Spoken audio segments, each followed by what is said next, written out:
Old games, old tricks, same old people. And we heard from them, and that's what they're trying to do, fear-mongering as usual. But no, the freeze is in place, but what we are doing is examining how we're spending taxpayer money, and we're doing what the responsible thing to do is, instead of frivolously throwing money around as if it's not our own.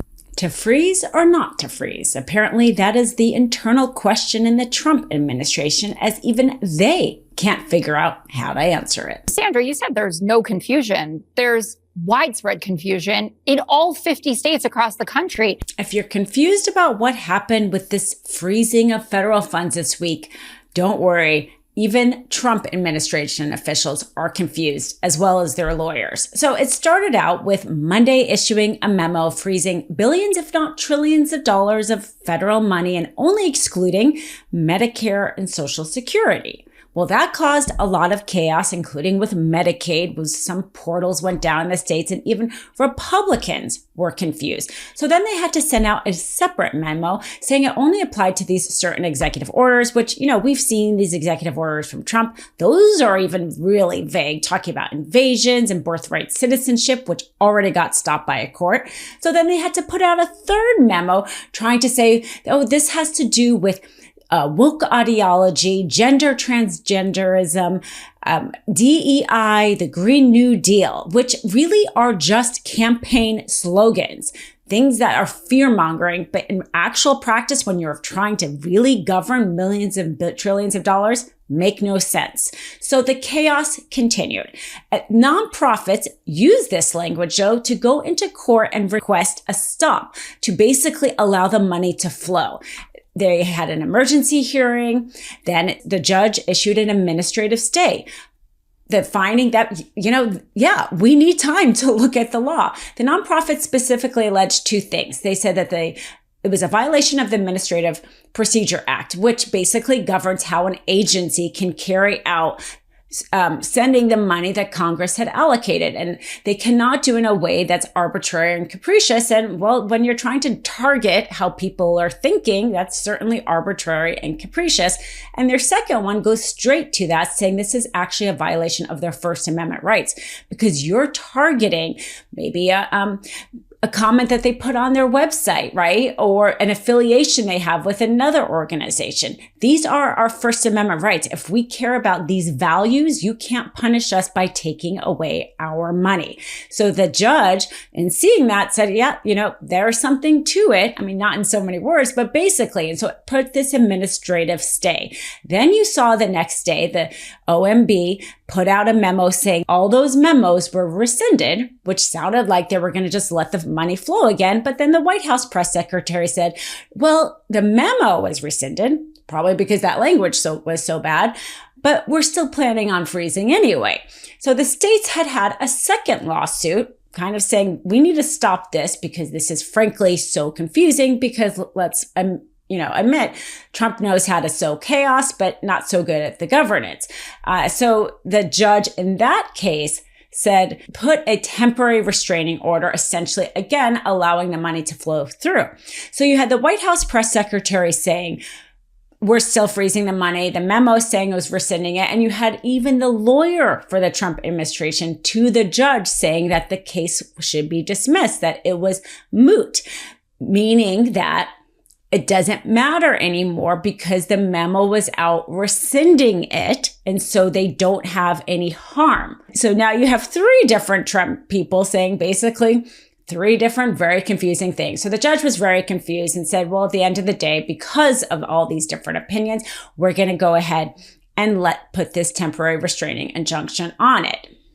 So that's where it is, at least for right now, but it's not going to be the end of it. And partly because we see that there was this confidential memo that evidently the Huffington Post received. And in this memo, they talk about, well, actually, their plan was always to get to the court because they want to use this as an attempt to expand the presidential powers.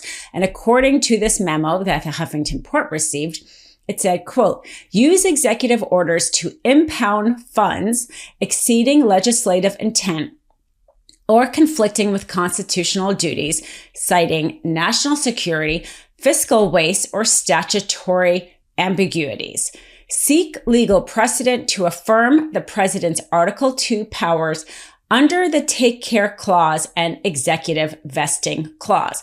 Well, first of all, they didn't follow this memo because they weren't citing things like fiscal waste or statutory ambiguities, which would not be arbitrary or capricious or a violation of First Amendment. No, they wanted to trigger people and, move their MAGA agenda that, values of the Democratic Party are awful. And so they used language like DEI and woke ideology and triggered the very valid First Amendment claims and arbitrary and capricious. So even if they were trying to get this into court, which I don't know, it's very convenient this memo came out when it did, because this was a big loss by the Trump administration to have to rescind the memo. So there's even more confusion of, if you're trying to test presidential powers, how to do it. You have a lawyer in the court trying to get the case dismissed, but yet this confidential memo saying we want to be in court. So I think at the end of the day, sadly, it's the Americans that suffer, because how is this helping Americans? It's not helping Americans. Now Americans who have preschoolers who go to school because of Head Start don't know if they're going to have funding for that Head Start. Once these injunctions go away, are they going to go ahead and write a different type of memo that's harder? I mean, you have Americans now more fragile that have government programs which across the board, we're talking about trillions of dollars, so many people affected by this money. And now in limbo, not knowing if this is going to go. And that should be our focus, is the American people. Trump doesn't know how to govern. He's caused chaos this week. So many different memos and legal opinion and White House secretary. But what we do know in all of it is it hurt Americans. I mean, Caroline Leavitt would have us believe that it's just a wild coincidence that they initiated an across-the-board freeze and the Medicaid portals have gone down everywhere. Do you know what that's like to go to log in to access the system and it's all shut down? Well, I don't think actually they are back up. She also didn't. Catherine Sebelius, remember her? Yeah, I do. But the Obama administration didn't initiate an across-the-board freeze. Then, by the way, she also didn't know how to answer whether 72 million Americans still had their health care. She said, ask the unconfirmed head of OMB.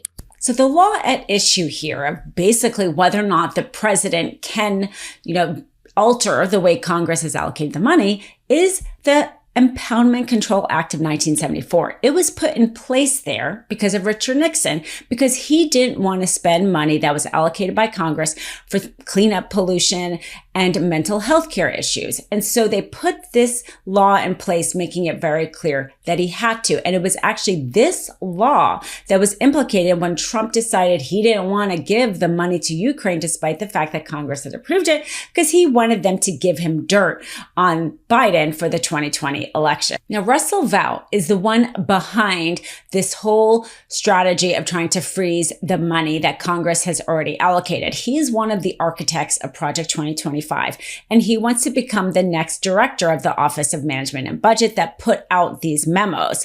He has not yet been confirmed by the Senate, and out of the committee that would allow him to move forward to the full Senate hearings, he did pass the vote because the Republicans are in charge of that committee, but all the Democrats decided to boycott that committee, taking a stand, showing how serious of an issue this is.